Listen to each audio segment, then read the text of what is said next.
ये वीडियो उन लोगों के लिए है जो ये समझ रहे हैं कि नया कानून जो किसानों के लिए बनाया गया है उसका नुकसान सिर्फ किसान को होगा। जी नहीं, आप गलत हैं। अब मैं आपको समझा दूं, शायद आपको समझ में आ जाएगा। केवल एक सेक्शन बताता हूँ जिससे आपको पूरी कहानी समझ आ जाएगी। जो कॉन्ट्रैक्ट फार्मिंग है, उस कॉन्ट्रैक्ट फार्मिंग की धारा 3, उसमें जो है जो एग्रीमेंट होगा किसान और व्यापारी के बीच में, मैं उसके बारे में बताता हूँ। आप समझ जाएंगे, उसके बाद कुछ बताने की जरूरत नहीं पड़ेगी। उस धारा 3 में लिखा है कि किसान और व्यापारी के बीच में एग्रीमेंट होगा। उसमें ये लिखा जाएगा, नंबर 1, किसान को अपनी जमीन पर कौन सी फसल उगानी होगी। नंबर 2, उस फसल का ग्रेड क्या होगा, स्टैंडर्ड क्या होगा और उसकी क्वालिटी क्या होगी। नंबर 3, उस फसल को उगाने के लिए जो बीज होगा, जो खाद होगा, जो कीटनाशक होंगे, जो मशीनरी होगी, जो तकनीक होगी, उसे वो व्यापारी जिसके साथ समझौता हो रहा है वो देगा। उसके बाद उसी एग्रीमेंट पर लिखा जाएगा उसकी कीमत क्या होगी। जो फसल उगाएगा, जब फसल पक के तैयार हो जाएगी तो किस कीमत पर व्यापारी खरीदेगा, ये भी लिखा जाएगा। साथ में ये भी लिखा जाएगा कि इस फसल की कितनी बार चेकिंग होगी। तो बोते समय जब फसल बढ़ रही होगी उस समय, और जब फसल कट के व्यापारी खरीदेगा उस समय, 3 समय उसकी चेकिंग होगी। अब मैं आपको समझाता हूँ एक बहुत मोटे से उदाहरण से। समझो, ये मानिए कि इस कानून के हिसाब से पूरे देश की जमीन, पूरे देश के जो किसानों के पास जमीन है, उसका जो व्यापारी है उनसे एग्रीमेंट हो गया। व्यापारियों से एग्रीमेंट होने के बाद सारी जो फसल है वो कहाँ जाएगी, व्यापारी के घर में।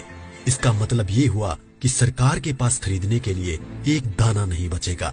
सारी की सारी फसल व्यापारी खरीद के ले जाएगा। और व्यापारी कितनी फसल खरीद सकता है, पहले उस पे प्रतिबंधता थी। अब आवश्यक पशु अधिनियम से वो बैरिकेड हटा दिए गए हैं। यानी कि जो एक लगा रखा था बैरियर कि इससे ज्यादा नहीं खरीद सकते, लिमिट लगा रखी थी, लिमिट को खत्म कर दी। इसका मतलब व्यापारी जितनी चाहे फसल खरीद के अपने गोदाम में रख सकता है। अब मानिए कि पूरी फसल किसान से व्यापारी के घर चली गई, तो आप थोड़ा सा पीछे आइए। 2013 में इस सरकार ने संसद में कानून बनाया था इस देश के गरीब लोगों के लिए। 82 करोड़ गरीब लोगों के लिए नेशनल फूड सिक्योरिटी एक्ट यानी राष्ट्रीय खाद्य सुरक्षा कानून के तहत 82 करोड़ लोगों को 3 रुपए किलो चावल, 2 रुपए किलो गेहूं और 1 रुपए किलो मोटा अनाज देना था। अब मैं आपसे सवाल पूछता हूँ, अब समझिए, आप सब कुछ जब सारा अनाज व्यापारियों के पास चला गया, सरकार के पास कुछ नहीं है, तो सरकार इन 82 करोड़ लोगों को कहां से अनाज दिलाएगी, पहले तो ये बताएं। इसका मतलब जो 82 करोड़ गरीब सरकार की मदद पर निर्भर था वो खत्म हो गया। मतलब आप कह रहे हैं कि किसानों के खिलाफ बिल है, किसानों की भलाई की बात कर रहे हैं, किसानों के खिलाफ लोग समझ रहे हैं। नहीं, ये पूरे देश के खिलाफ है। इससे 82 करोड़ गरीब खत्म। देश में 5 लाख जो राशन की दुकानें हैं वो भी खत्म। 5 लाख राशन की दुकानों में कुछ रोजगार भी मिलता होगा, वो भी खत्म।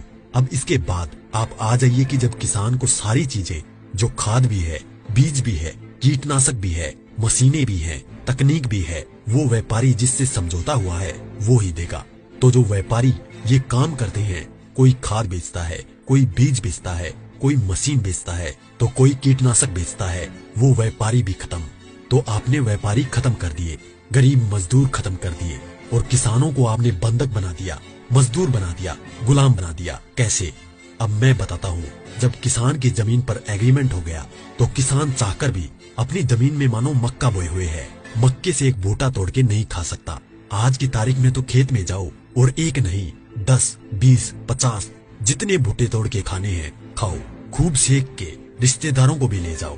साथ में गन्ना अगर बो रखा है, एक गन्ना नहीं खा सकता। क्यों? क्योंकि व्यापारी से समझौता है। अगर एक गन्ना टूट लिया तो फिर उसके बाद व्यापारी से लड़ते रहो, आप एसडीएम के यहाँ, एडीएम के यहाँ। मतलब ये है कि अपनी ही जमीन पर किसान अपने लिए, अपने बच्चों के लिए अगर मन करता है, जो फसल किसानों ने उगाई है, किसानों की मेहनत है, उसमें से एक दाना नहीं ले सकता। ऐसे कानून का क्या करेगा किसान? और इस कानून ने व्यापारी खत्म कर दिया, इस कानून ने मजदूर खत्म कर दिया, और साथ में जो किसान है, किसान को इतनी भी मोहलत नहीं दी गई। आज की तारीख में तो किसान किसी भी जगह से दूर जाकर, यहाँ से ठीक नहीं मिला तो वहां से ले, वहां नहीं मिला तो वहां से ले, यहाँ से कम नहीं मिला तो यहाँ से ले। खाद और बीज अपनी मर्जी से ले सकता है, इसके बाद नहीं, इसके बाद तो व्यापारी ही देगा। इसका मतलब ये हुआ कि चंद व्यापारियों के हाथ में पूरा देश जाने वाला है। और जब व्यापारी के साथ में समझौता हो गया तो कोई भी बैंक किसान को लोन नहीं देगा। इसका मतलब ये हुआ कि अगर उसे पैसे चाहिए किससे लेगा? एक ही रास्ता बचा है, उस व्यापारी से। तो सरकार कहती है कि जमीन नहीं जाएगी, तो ऐसे जाएगी जमीन। और उसी व्यापारी से जब वो कर्जा लेगा, धीरे धीरे कर्जा बढ़ता चला जाएगा और कर्जा बढ़ता चला जाएगा, व्यापारी का ब्याज बढ़ता चला जाएगा। लिहाजा जो किसान है अपनी ही जमीन उस व्यापारी को बेचने पर मजबूर हो जाएगा। अब थोड़ा सा पीछे जाओ, आपको ले जाता हूँ 1947 से पहले। उस समय क्या था? इस देश में जो साहूकार होते थे वो ऐसे ही करते थे। किसान को पैसा दिया, वो पैसे पे इतना ब्याज पर ब्याज पर ब्याज पर ब्याज किसान की पीढ़ियां गुजर जाती थी, कर्ज नहीं उतरता था और सारी जमीन जो है वो साहूकार के यहाँ पे चली जाती थी। मदर इंडिया और धर्मेंद्र जी की गुलामी जैसी फिल्में देखे आप। और अगर पढ़ना हो तो गोदान पढ़ो मुंशी प्रेमचंद जी की। पहले वो अपनी ही जमीन पर बंधुआ मजदूर बनेगा, उसके बाद में अपनी ही जमीन बेच जाएगा। ये है इस कानून का परिणाम जो आगे तक नजर आता है। इसलिए ये कानून पूरे देश को तबाह करने वाला है। अब एक चीज और रह गई, उसे भी बता दूं। जो मध्यम वर्ग के लोग जो आज रोटी खा रहे हैं, जब व्यापारी सारा अनाज अपने गोदामों में बंद कर लेगा, तो वो जो आज उसने लिया जिस दाम पे उससे 6 गुना 7 गुना 8 गुना दाम पर बेचेगा। तो जो मध्यम वर्ग के लोग जो घरों में बैठे हैं, उनको इस आंदोलन में बाहर आना चाहिए। जो अनाज, ये आटा 20 रुपए से 25 रुपए 30 रुपए किलो मिल रहा है, वो ही इस कानून के लागू होने के बाद वो आटा, वो अनाज उन्हें 50 से 6 गुना दाम पर मिलेगा। 100 रुपए 125 रुपए 150 रुपए किलो मिलेगा। तो असर किस पे पड़ेगा? एक भी व्यक्ति नहीं बचेगा जिस पर इस कानून का असर ना पड़े। इसलिए मैं कहता हूँ कि ये किसानों के विरोध में नहीं है, देश को तबाह और बर्बाद करने के लिए है। इतना सब कुछ पता होने के बाद भी